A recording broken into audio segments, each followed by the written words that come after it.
ದಿಲ್ಲಿಯಿಂದ ಯತ್ನಾಳ್ಗೆ notice. ಪಕ್ಷದ ಶಿಸ್ತು ಉಲ್ಲಂಘನೆಯ ಪ್ರಶ್ನೆ.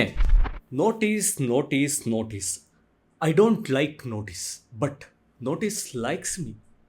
ಈ ಡೈಲಾಗ್ ಎಲ್ಲೋ ಕೇಳ್ದಂಗಿದೆಯಲ್ಲ ಅಂತ ಯೋಚನೆ ಮಾಡ್ತಿದ್ರೆ ಬೇಡ ಬಿಟ್ಬಿಡಿ. ಯಾಕಂದರೆ ಇದೊಂದು ಕಾಲ್ಪನಿಕ ಸಂಭಾಷಣೆ.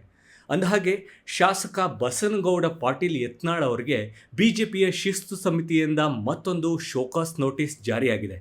ಎಷ್ಟು ಸಲ ಹೇಳಿದರೂ ಮತ್ತೆ ಪಕ್ಷದ ಶಿಸ್ತು ಉಲ್ಲಂಘನೆ ಮಾಡ್ತಿದ್ದಾರೆ ಅಂತ ತೀಕ್ಷ್ಣವಾಗಿ ಕುಡುಕಿ ಅದಕ್ಕೆ ಉತ್ತರ ಕೊಡುವಂತೆ ಸೂಚನೆ ಕೊಡಲಾಗಿದೆ.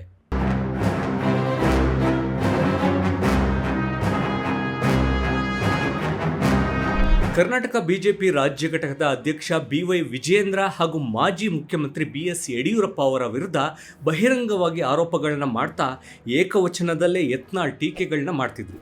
ಇದೆಲ್ಲವನ್ನ ಗಮನಿಸಿರೋ BJPಯ ಶಿಸ್ತು ಪಾಲನಾ ಸಮಿತಿ ಫೆಬ್ರವರಿ 10ರಂದು ನೋಟಿಸ್ ಜಾರಿ ಮಾಡಿದೆ. ನೋಟಿಸ್ ತಲುಪಿದ 72 ಗಂಟೆಯ ಒಳಗೆ ಉತ್ತರ ಕೊಡಬೇಕು ಅಂತ ಶಿಸ್ತು ಪಾಲನಾ ಸಮಿತಿಯ ಕಾರ್ಯದರ್ಶಿ ಓಂ ಪಾಠಕ್ ನೋಟಿಸ್ನಲ್ಲಿ ತಿಳಿಸಿದ್ದಾರೆ. ಅಕಸ್ಮಾತ್ ಕೊಟ್ಟಿರೋ ಸಮಯದಲ್ಲಿ ಉತ್ತರ ಕೊಡಲಿಲ್ಲ ಅಂದರೆ ನಿಮಗೆ ಹೇಳೋದಕ್ಕೆ ಏನೂ ಇಲ್ಲ ಅಂತ ಪರಿಗಣಿಸಿ ಮುಂದಿನ ಕ್ರಮವನ್ನು ನಾವು ಕೈಗೊಳ್ಳಬೇಕಾಗುತ್ತೆ ಅಂತ ಎಚ್ಚರಿಕೆ ಕೊಟ್ಟಿದ್ದಾರೆ.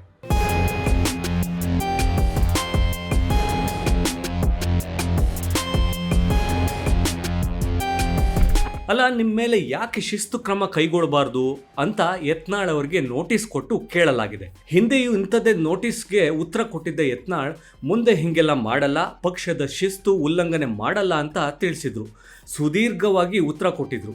ಆದರೆ ಮತ್ತೆ ರಾಜ್ಯಾಧ್ಯಕ್ಷರು ಅವರ ಆಪ್ತರ ವಿರುದ್ಧ ಬಂಡಾಯವನ್ನು ಮುಂದುವರಿಸಿದ್ರು. ಈ ನೋಟಿಸ್ ಬಳಿಕ ಯತ್ನಾಳ್ ಸೈಲೆಂಟ್ ಆಗ್ತಾರೋ ಅಥವಾ ಉತ್ತರ ಕೊಟ್ಟು ಮತ್ತೆ ವೈಲೆಂಟ್ ಆಗ್ತಾರೋ ನೋಡಬೇಕು. ಆದರೆ BJP ಬಣಗಳ ಗುದ್ದಾಟ ಅಂತೂ ಈಗ ದಿಲ್ಲಿಯ ಅಂಗಳದಲ್ಲಿ ಕುಳಿತಿದೆ. ದಿಲ್ಲಿಯಲ್ಲಿ ಕೇಂದ್ರ ಸಚಿವ V ಸೋಮಣ್ಣ ಅವರ ಗೃಹ ಪ್ರವೇಶ ಇದ್ದಿದ್ದರಿಂದ BJPಯ ಎರಡೂ ಬಣದ ನಾಯಕರು ದಿಲ್ಲಿಯಲ್ಲಿದ್ದಾರೆ. ಗೃಹ ಪ್ರವೇಶ ಕಾರ್ಯಕ್ರಮದ ಬಳಿಕ ದಿಲ್ಲಿಯಲ್ಲೇ ಎರಡು ಬಣಗಳ ಬಹುತೇಕ ನಾಯಕರು ಉಳಿದುಕೊಂಡಿದ್ದಾರೆ. ಪಕ್ಷದ ವರಿಷ್ಠರನ್ನ ಭೇಟಿ ಮಾಡುವ ಪ್ರಯತ್ನವನ್ನ ಮುಂದುವರಿಸುತ್ತಿದ್ದಾರೆ. ಇನ್ನು BJP ರಾಜ್ಯಾಧ್ಯಕ್ಷ ಸ್ಥಾನವನ್ನು ಬದಲಾವಣೆ ಮಾಡೋ ಬೇಡಿಕೆಯನ್ನು ಯತ್ನಾಳ್ ತಂಡ ಮುಂದಿಟ್ಟಿದೆ. ಇದೇ ಬೇಡಿಕೆ ಜೊತೆಗೆ ಕೆಲವು ದಿನಗಳ ಹಿಂದೆ ಯತ್ನಾಳ್ ತಂಡವು ದಿಲ್ಲಿಗೆ ತೆರಳಿತ್ತು. ಆದರೆ ದಿಲ್ಲಿ ವಿಧಾನಸಭಾ ಚುನಾವಣೆ ಕಾರಣದಿಂದಾಗಿ ಯತ್ನಾಳ್ ತಂಡಕ್ಕೆ ವರಿಷ್ಠರ ಭೇಟಿಗೆ ಅವಕಾಶ ಸಿಕ್ಕಿರಲಿಲ್ಲ. ಆದರೆ ಮರಳಿ ಯತ್ನವ ಮಾಡುವನ್ನೋ ಹಾಗೆ BJP ಬಂಡಾಯಗಾರರ ತಂಡವು ದಿಲ್ಲಿಯಲ್ಲಿ ವರಿಷ್ಠರ ಮನವೊಲಿಸೋಕೆ ಯತ್ನ ಮಾಡ್ತಲೇ ಇದೆ. ಹೈಕಮಾಂಡ್ ಭೇಟಿಗೆ ಸಿಗುತ್ತಾ ಅವಕಾಶ?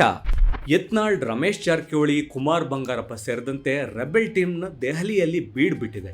ಗೃಹ ಪ್ರವೇಶದ ನೆಪದಲ್ಲೇ ಈ ಟೀಮ್ ಒಟ್ಟು ಸೇರಿ ತಂತ್ರಗಾರಿಕೆಯನ್ನು ಮಾಡ್ತಿದ್ದಾರೆ. ಇನ್ನು ವಿಜಯೇಂದ್ರ ಕೂಡ ಇದೇ ಸಂದರ್ಭದಲ್ಲಿ ದಿಲ್ಲಿಗೆ ಬಂದಿದ್ದಾರೆ. ಅವರು ಕೂಡ V ಸೋಮಣ್ಣ ಅವರ ಸರ್ಕಾರಿ ನಿವೇಶದ ಗೃಹ ಪ್ರವೇಶ ಕಾರ್ಯಕ್ರಮದಲ್ಲಿ ಭಾಗಿಯಾಗಿದ್ದರು.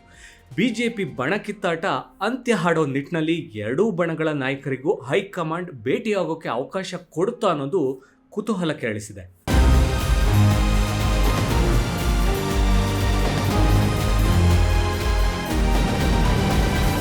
ಬಣ ಕಿತ್ತಾಟಕ್ಕೆ ಬ್ರೇಕ್ ಹಾಕೋಕೆ ಹೈಕಮಾಂಡ್ ನಾಯಕರು ಮುಂದಾಗಿದ್ದಾರೆ. ಆದರೆ ಯಾವ ರೀತಿಯಲ್ಲಿ ಇದಕ್ಕೆ ಪರಿಹಾರ ಸೂತ್ರವನ್ನು ಕಂಡುಕೊಳ್ತಾರೆ ಅನ್ನೋದು ಮಾತ್ರ ಸದ್ಯದ ಕುತೂಹಲ.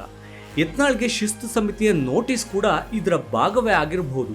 ಆದರೆ ದಿಲ್ಲಿ ಚುನಾವಣೆ ಮುಗಿಸಿ ಕೊಂಚ ರಿಲ್ಯಾಕ್ಸ್ ಮೂಡ್ನಲ್ಲಿರೋ ಹೈಕಮಾಂಡ್ ನಾಯಕರ ಮುಂದಿನ ಹೆಜ್ಜೆ ರಾಜ್ಯ BJPಯ ಭವಿಷ್ಯವನ್ನು ನಿರ್ಧಾರ ಮಾಡಲಿದೆ. ಫೆಬ್ರವರಿ 3ನೇ ವಾರದಲ್ಲಿ ಎಲ್ಲ ಗೊಂದಲಗಳಿಗೂ ತೆರೆ ಬೀಳಲಿದೆ ಅಂತ ಈಗಾಗಲೇ BJPಯ ಹಲವು ನಾಯಕರು ಹೇಳಿಕೆ ಕೊಟ್ಟಿದ್ದಾರೆ.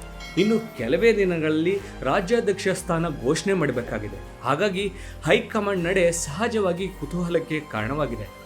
ಮಂಗಳವಾರ ಈ ನಿಟ್ಟಿನಲ್ಲಿ ಒಂದು ಸ್ಪಷ್ಟ ಚಿತ್ರಣ ಸಿಗೋ ಸಾಧ್ಯತೆ ಇದೆ.